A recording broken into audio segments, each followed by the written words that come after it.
morning. We are here at Table Talk, downtown Oxnard at BG's Cafe. Today's guest is Executive Assistant Juan Gonzalez, and he's with the law offices of Richard Francis here in our downtown. He's located at 711 South 8th Street.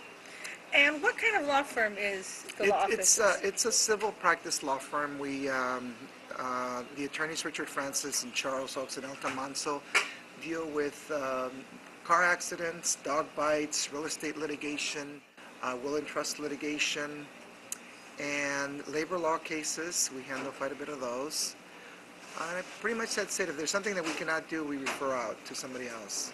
Now, car accidents. You get in a car accident and you call an attorney, and it's usually kind of a bad rep when you call an attorney. What should someone look for when they call an attorney? Well, shouldn't be a bad rap. I think what you need when you call an attorney is to realize that you want to be on the playing field with the insurance company. Insurance adjusters are experts at devaluating the case. So if you don't know what to do when you're faced with that, you may be helpful. They try to be very nice to you and accommodating. They'll get you into a rent-a-car. But the minute you start talking about being injured, they'll say, well, go see your doctor. And like most of us, if we have an HMO of some sort, we have to make an appointment. And unless we're seriously hurt, we can go to the emergency room.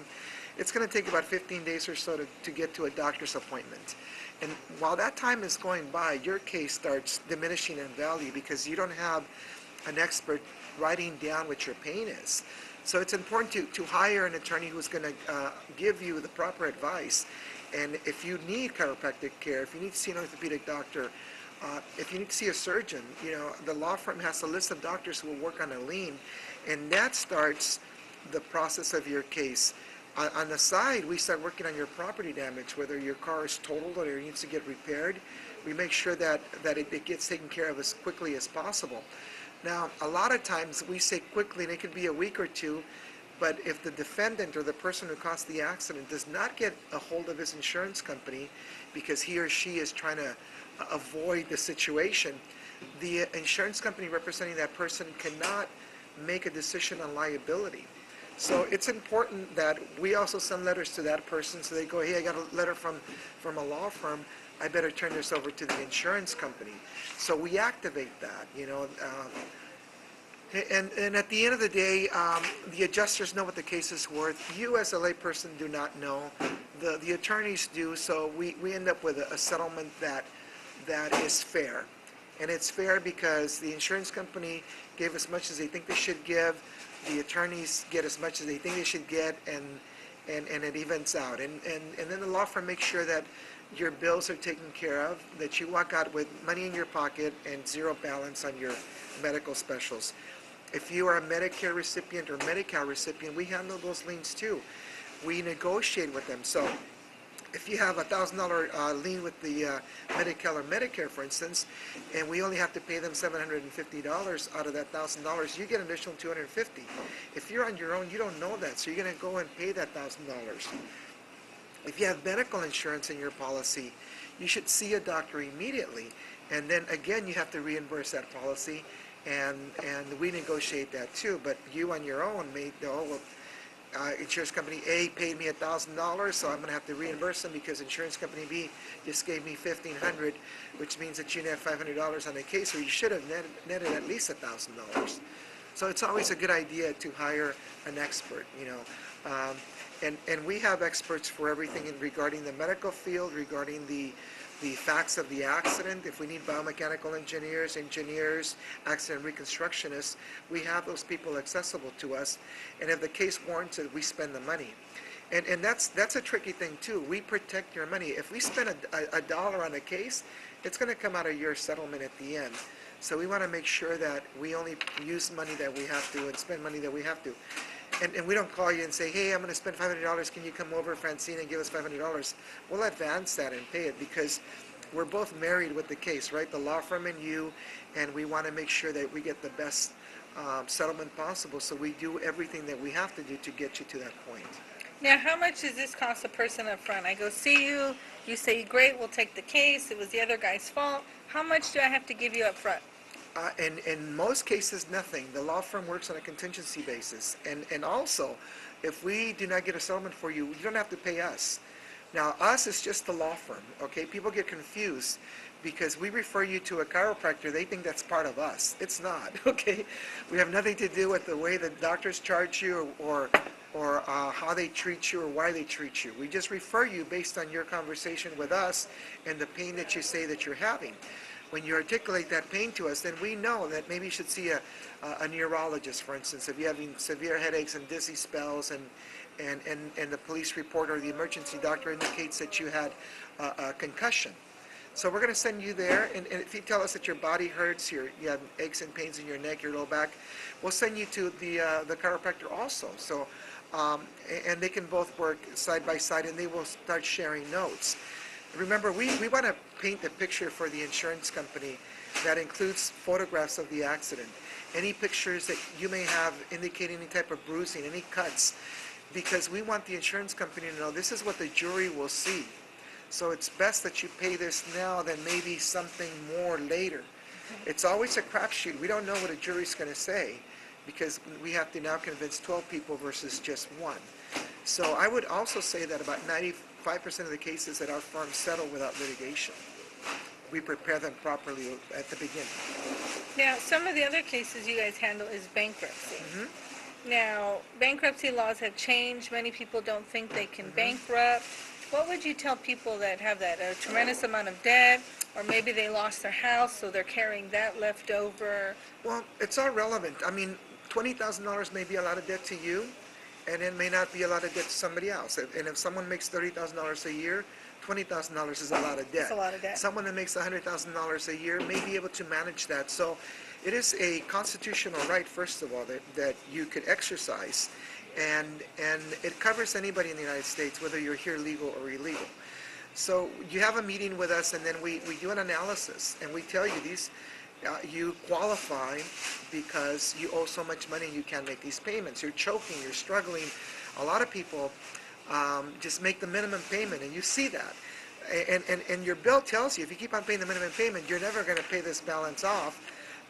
So we want to make sure that you can pay off your debt. If you cannot pay it off, then you have Chapter 7, which allows you to wipe everything off, all the unsecured debt.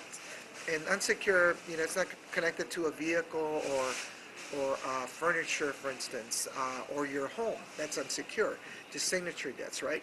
And then some people go, well, you know what, I want to keep my Macy's card, or I don't want that to go. But the judge wants you to clear, just wipe the slate clean. And the attorneys at the firm are very good of getting you to that point. They have an excellent reputation with the courts here in Ventura. I'm not Ventura, I'm sorry, Santa Barbara, the bankruptcy court in Santa Barbara. We go there more than the court in Woodland Hills, and it's because of the districts, okay? So when you come to us and you say, I owe all this money, and can I get out, and what's it going to do to my credit? Well, two things are happening here. One, either you're that person that has not paid your bills for the last 6 months because you can't, so your credit is shot, right? Yeah. So what are you concerned about your credit for? As a matter of fact, the attorneys will tell you that the credit is going to be rehabilitated, because it is. You have to go to classes, and the classes are going to tell you do not get caught up into the credit scheme again. How many times have you driven by a dealer that says no credit, bankruptcy, okay? They want you. Yeah. They want you more than anybody else because they're going to charge you the highest rate possible. They're going to say, you filed for bankruptcy, and you go, yeah, I did, so therefore this is a penalty that you have to pay. But it doesn't have to be that way. Two, you cannot file for bankruptcy again. You have to wait like 7 years and 8 months or so. And then third, they tell you, if you pay your car on time, your credit will get better. Well, it's true that your credit will get better, but you can do that on your own with the bank. Just deposit $1,000 into a credit card system and just start using that and pay it, or it pays off of its $1,000 credit that you have there and balance, surplus that you have for that card, and that makes your credit get better. But I want to tell you a story about a client that we had that I know personally. They filed for bankruptcy. They had purchased some items from Best Buy, and Best Buy wanted the items, they were kitchen items, and we said, go get them. but you have to make sure those walls are put back the way they were before you got in there. So they said, no, it's not enough. We're just getting to a payment plan. So we were able to reduce like an $18,000 debt to like $1,800 Oh, wow. with payments, okay? And like a year later, they come to us and go, we're interested in buying an automobile. Can we do so? I go, sure.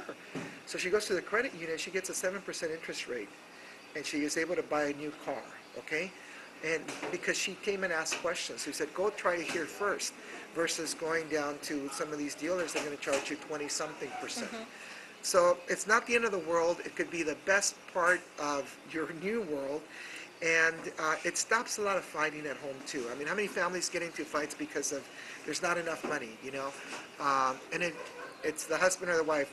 There's really no bias with sexes here. Or your kids wanting something and they get tired of, we don't have the money, we don't have the money, we don't have the money. And you get into that cycle. So breathe a little. And hopefully the classes will teach you to stay afloat. So we do a lot. We do a lot of bankruptcy. Chapter 13, we've used it to eliminate a second mortgage only when the house is upside down as to the first. So if you owe $500,000 and your house is worth $400,000 and you have a second, the attorneys are able to eliminate that second mortgage. So now you have just one mortgage. If you have a car payment and you want to reaffirm that debt, you get to keep your car also. Okay. Chapter 13 though allows you to make payments for 3 years, and the courts want your disposable income back. That's what they want. So at the end of the day, when you're done paying all your bills, you don't have a second anymore, and you have, let's say, you have $200 of disposable income, they want that money. So you have to make those payments for the next 3 years.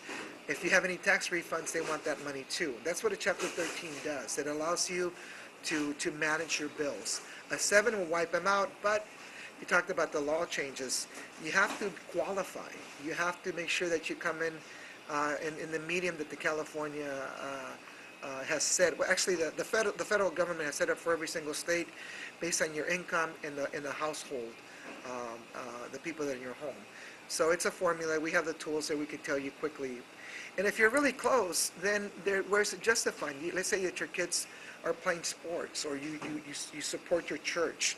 There's ways of making deductions to allow you to come in under that medium. Now, how long has Richard been in business here? Richard's been an attorney for a long time.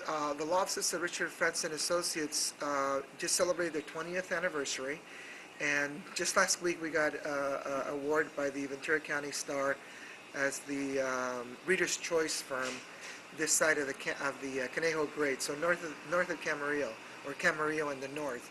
And it's back to back. We got it in 2013. We like what we do. We know that every case that comes in is a problem, and we're prepared to fix it if we can. If we can't, we're honest and we say we just can't do it. There's sometimes that we can't do it. It's not a miracle firm. It's a firm that does it by the rules, plays by the rules, and Richard's got a stellar reputation. Charles Oaks, another attorney in the office, is really well with the bankruptcy and labor law. And Alta Manso's an excellent attorney with bankruptcy cases. And then she also fills in wherever the attorneys are needed for depositions, discovery, whatever you may need. So, and we have a staff of 12, and everyone's bilingual. Richard's actually taken a lot of Spanish classes to be able to communicate with his clients. So he makes the effort, and everybody likes their job at the firm. Oh, good. With that, we'll be right back. And if you would like more information on this show or any other show, feel free to check out our Facebook page, Facebook.com/Table Talk 805, or you can email me directly at tabletalk805@gmail, or check us out on Twitter at tabletalk805, and we'll be right back. And welcome back. We are here with Juan Gonzalez, Executive Assistant to the Law Office of Richard Francis, a local law firm here in our beautiful downtown Oxnard. And we are here at BG's Cafe. And Juan, apart from being part of the law firm, what else do you do? I mean, you're kind of the man around town. What are some of the activities you participate in? Well, a lot of activities. With social services, I guess, so civil services here, I'm on the board of directors of the Downtown Business Management District. I'm also on the board of directors of Teatro Las Americas. I serve as their president. I'm with the Ventura Harley Hog chapter. I'm their senior road captain safety officer. And what else do I do? I'm the lead singer of a band, the band Miss. We play rock en español and classic rock. Um, I also assist in some of the salsa classes that Teatro Las Americas puts on, and just try to help out as much as we can, just locally, or just help some of the kids too. I coached a lot of years. I coached soccer, baseball, some football, and some basketball. Just stay very busy, don't Very you? busy. And then I play golf on weekends too. You squeeze that in there. Now, with the theater, what is the Teatro de las Americas? Teatro Las Americas is a theater that's been in existence for 20 years, and we focus on Spanish playwrights. It's the only Spanish-speaking theater between Los Angeles and San Jose with English subtitles, so anybody can come in and enjoy it. And we show about 4 productions a year. It's a nonprofit organization, and we really depend on the audience and a lot of contributions from local businesses, grants that we receive. We receive some help from the city, and we're just trying to get the word out to have more of an audience. We're also starting workshops for children or new actors. Almost every single play that we've done, we've had somebody on stage without any prior acting experience. And they come out as better individuals, especially the ones that have public speaking fears. I mean, once you're in front of an audience and you have to memorize lines, speaking in front of a couple of people is a piece of cake then, right? So it's been a great experience for them, a wonderful experience for us as a board, and then I think a great experience for the audience too. Now, you mentioned something about salsa classes. What's that all about? Well, the theater is at 880 Wagon Wheel Road right now, and it's the old McKenna Dance Studio. So one side of the building houses the theater itself with the lights and the stage, and the other side is the old dancing studio with mirrors on the wall. So we have instructors that come in and teach every Thursday night. Classes are from 7 to 9, and they do an hour of salsa and an hour of bachata. When the instructor's a little late because he works for the aviation place here in Camarillo, I start doing the basic teachings for the first 15 minutes. And I got my lessons from Diana Terea. As you know, I participated in the Salsa Festival last year as a dancer, and I was able to raise $40,700 for Teatro Las Americas, and then I won the first place for the male competition. And some of us are not very coordinated in the salsa. It's like we're stomping on cockroaches or something. Does it matter my level or my skill? No, not at all. As a matter of fact, you know, I never took any type of formal dancing. A soccer player allows me to be able to have some type of a rhythm. So I started from the basics, just the stomping that you're talking about. And then about 3 weeks into the stomping, they go, you know what, it's better if you glide your step, and glide into the step. And so now when I show somebody, then I tell them right from the get-go, glide into it so you don't have the stomping thing. But anybody can learn if you just have the patience. I mean, in this day and age, get on YouTube if you want to watch that. We're also teaching bachata dancing, which is a little less complicated, I think, than salsa. The same 8 count, but the steps are easier. A little more sensual than salsa too, but that's what's happening right now in your local salsa bachata scenes. And you also drive a Harley. I do.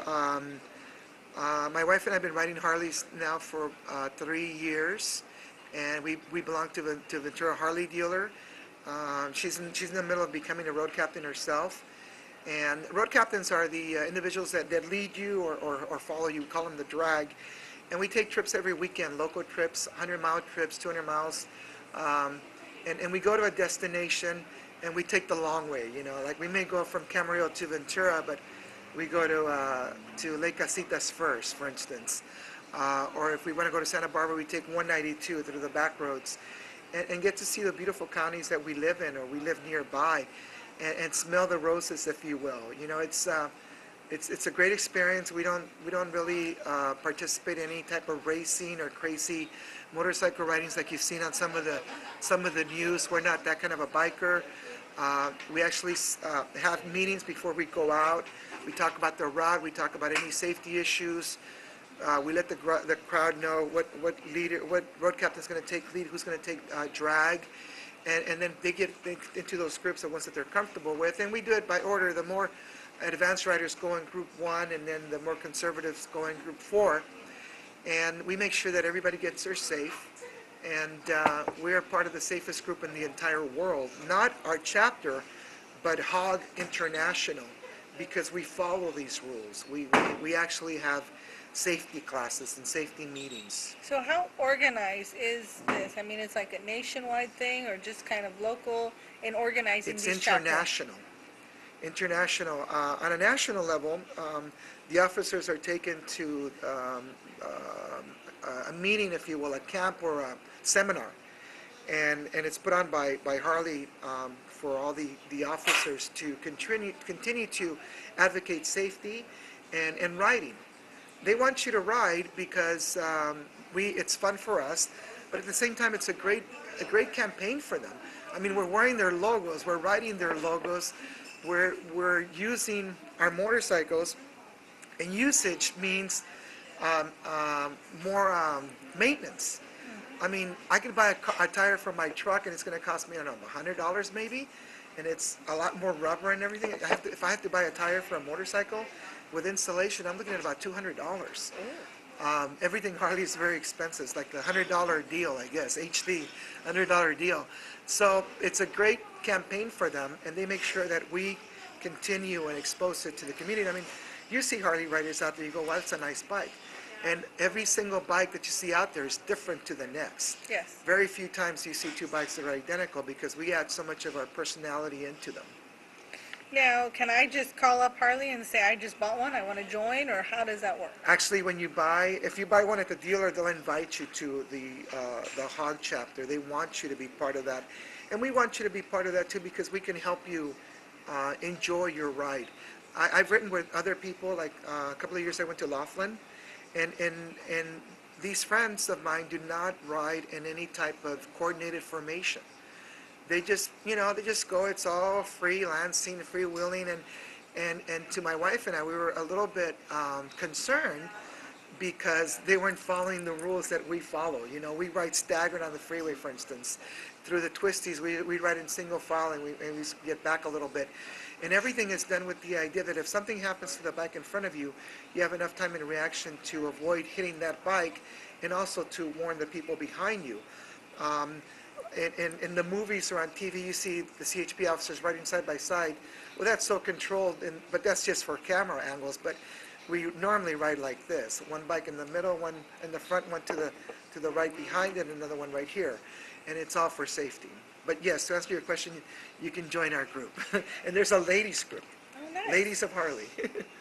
It's funny, I've come out of a plane, I've driven a tank, I've drove semis for years, but I have the fear of God to get on a bike. Really, I should give you a ride. I think you'll enjoy it. Now, on some bikes I've seen on the road where they have a radio. How do you hear the radio? I can hear it, but I'm wondering how with the big helmet and all the... Well, if you have the bigger the helmet, the more covered you have, the better you can hear. Most of the better helmets are now Bluetooth integrated. So Oh, nice. you can also have an answer and disconnect button on your throttle, and I can answer my phone. I do not use my phone when I'm riding. I do not take phone calls. I don't even really listen to music. A lot of people listen to music while they're riding in their ears. I may turn on the speakers, and on the freeway I'm not going to hear it. Through the canyons I will. But I want to hear danger coming at me. I think all of us have a sixth sense, and there's been times when it's come really close. I've seen a tire of a vehicle getting ready to take me out 3 inches away from me, but everything's in slow motion.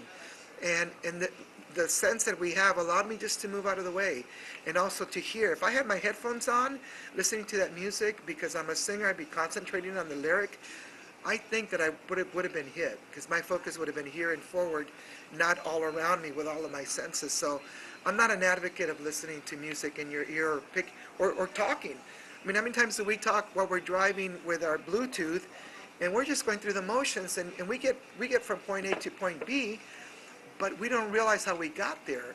I mean, how dangerous is that on a bike? So. Very scary. Now, do you guys teach people how to ride the bikes? Because, I mean, I know you have to go through the CHP training to get certified. But I Well, mean, a Harley is a whole nother animal as compared to a little Suzuki, you know, a right. little Honda. Actually, there's some great classes here in Camarillo High School. They're taught on the weekends. You do, I think, 4 hours of classroom work and 8 hours of bike. And they start you walking the bikes across the street. My wife never rode, ever. The first time she got a motorcycle, she walked it across the parking lot. Sorry. And by the next day, she was able to get to third gear, and we do all kinds of things. Within a few months, she would ride a Harley, and it's a 750-pound beast. Once you're going, it's not a problem. It's when you stop, or if you have to make an emergency stop, for instance. And if that bike's going to go down, you got to let it go down. I mean, you and I cannot hold 700 pounds, right? Yeah. We put our legs in, and we try to balance it, but if it's going to go, it's going to go. At the same time, ladies can pick up a 700-pound bike if they use their legs and they sort of go back with it. They teach you how to do that if you're ever alone. So riding a Suzuki 250 or riding a 1,000-pound Harley, once it's going, it's not a problem. And your other activities on all these various boards, what else do you plan on doing for the future? I mean, because you've got your band Mist, which check out at the Future Salsa Festival, and check them out on Facebook, Mist, M-Y-S-T. MYST. The band takes about a week of time. We rehearse. Most of us take our homework and we learn. Being the singer, I have to learn their lyrics and the melodies. The other musicians learn their parts, and then we get together Tuesdays, and we rehearse from 7 to 9,